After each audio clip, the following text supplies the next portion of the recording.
142 కోట్ల జనాభా కలిగి ఉన్న మన భారతదేశం ఒలింపిక్స్‌లో ఎందుకు తడబడుతుంది?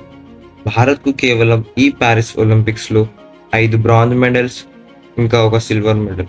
మొత్తం 6 మెడల్స్ మాత్రమే వచ్చాయి. ఇది మన జనాభాతో పోల్చుకుంటే చాలా తక్కువ. దురదృష్టవశాత్తు ఈ ఒలింపిక్స్‌లో మనం ఒక్క గోల్డ్ మెడల్ కూడా సాధించలేకపోయాం. మన పొరుగు దేశమైన చైనా 39 గోల్డ్ మెడల్స్‌తో అగ్రస్థానంలో నిలవగా, యూఎస్ఏ 38, ఆస్ట్రేలియా 18 గోల్డ్ మెడల్స్‌తో 2 ఇంకా 3వ స్థానాలలో నిలిచాయి. ఈ ఒలింపిక్స్ ఇంకా పూర్తి కానందువల్ల ఈ సంఖ్య ఇంకా పెరిగే అవకాశం ఉంది. ఆశ్చర్యపోవాల్సిన ఇంకో విషయం ఏంటంటే, పాకిస్తాన్ ఒక గోల్డ్ మెడల్ గెలుచుకొని మనకంటే ముందంజలో ఉంది. అయితే ఇలా జరగడానికి కొన్ని ముఖ్యమైన కారణాలున్నాయి. ఆ కారణాలేంటో మనం ఈ వీడియోలో డిస్కస్ చేద్దాం. మా ఈ వీడియో మీకు నచ్చినట్లయితే లైక్ చేయండి, షేర్ చేయండి, ఇంకా మా ఛానల్ని సబ్స్క్రైబ్ చేయండి. ఇంకా ఆలస్యం ఎందుకు ఆశ్చర్యపుత్రం, లెట్స్ గెట్ స్టార్టెడ్. మొదటి రీజన్ వచ్చేసి స్పోర్ట్స్ ఇన్ఫ్రాస్ట్రక్చర్ అండ్ ఇన్వెస్ట్మెంట్ తక్కువగా ఉండడం. మన ఇండియాలో వరల్డ్ క్లాస్ స్పోర్ట్స్ ఫెసిలిటీస్ చాలా తక్కువగా ఉన్నాయి. ముఖ్యంగా జనాభా ఎక్కువగా ఉండే గ్రామీణ ప్రాంతాల్లో అసలు ఈ ఫెసిలిటీస్ ఉండవు. క్వాలిటీ ట్రైనింగ్ ఇంకా ఫెసిలిటీస్ లేకపోవడంతో యువతలో ఉన్న టాలెంట్ని గుర్తించడంలో ఛాలెంజింగ్గా మారుతుంది. అంతేకాకుండా ఇండియాలో క్రికెట్కి తప్ప ఇతర క్రీడల్లో ఇన్వెస్ట్మెంట్ చాలా తక్కువగా ఉంది. ఈ రీసెంట్ టైంలో ఇది చేంజ్ అవుతున్నా కూడా ఇంకా చాలా స్పోర్ట్స్కి ఇప్పటికీ ట్రైనింగ్ అండ్ ఫెసిలిటీస్, ఎక్విప్మెంట్ సరిగా అందుబాటులో లేవు. సెకండ్ రీజన్ వచ్చేసి కల్చరల్ అండ్ సోషల్ ఫ్యాక్టర్స్. ఇండియాలో వేరే విషయాలతో పోలిస్తే ఎడ్యుకేషన్కి చాలా ఇంపార్టెన్స్ ఇస్తారు.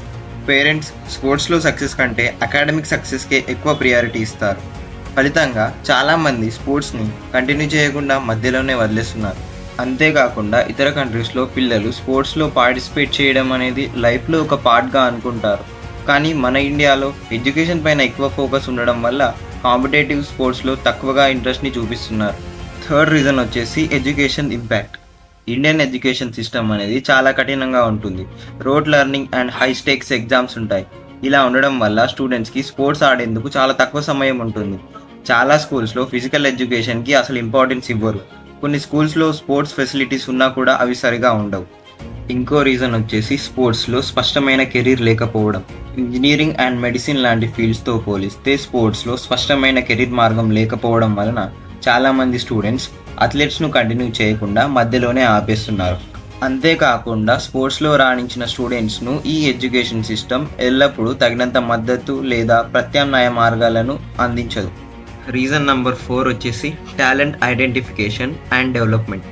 స్పోర్ట్స్లో సక్సెస్ అయిన చాలా కంట్రీస్లో పిల్లల్లో ఉన్న టాలెంట్ని గుర్తించడం, ఇంకా దాన్ని డెవలప్ చేయడం వంటివి చిన్న ఏజ్లో, అంటే స్కూల్ స్థాయిలో ఉన్నప్పుడే చేస్తారు. అదే మన ఇండియాలో ఉన్న ఎడ్యుకేషన్ సిస్టమ్ అనేది చాలా రేర్గా వీటిపై ఫోకస్ చేస్తుంది. దీనివల్ల చాలా ఆపర్చునిటీస్ మిస్ అవుతున్నాయి. దీంట్లో ఇంకో రీజన్ వచ్చేసి స్కూల్స్ మరియు క్లబ్స్లో యంగ్ అథ్లెట్స్ని ట్రైన్ ఇంకా గైడ్ చేయడానికి ఒక ప్రొఫెషనల్ కోచ్ లేకపోవడం. దీనివల్ల అథ్లెట్స్కి క్వాలిటీ ట్రైనింగ్ అండ్ కోచింగ్ లభించదు. ఈ రీజన్స్ వల్ల ఇండియా ఒలింపిక్స్లో తక్కువ మెడల్స్ను సాధిస్తుంది. దీనిని ఓవర్కమ్ చేయడానికి ఇండియన్ గవర్నమెంట్ తీసుకున్న ఇనిషియేటివే ఖేలో ఇండియా. స్పోర్ట్స్ని ప్రమోట్ చేయడానికి ఇండియా గవర్నమెంట్ ఈ ఖేలో ఇండియాని ప్రవేశపెట్టింది. ఈ ఇనిషియేటివ్ ఇంకా ఎర్లీ స్టేజ్లోనే ఉంది. దీని ఇంపాక్ట్ ఒలింపిక్స్లో చూడాలంటే ఇంకొన్ని సంవత్సరాల వరకు వేచి ఉండాలి. ఫైనల్గా చెప్పేది ఏంటంటే, ఈ వీడియోకి ఇంతే ఫ్రెండ్స్. నెక్స్ట్ వీడియోలో మళ్ళీ కలుసుకుందాం. అంతవరకు సెలవు, నమస్కారం.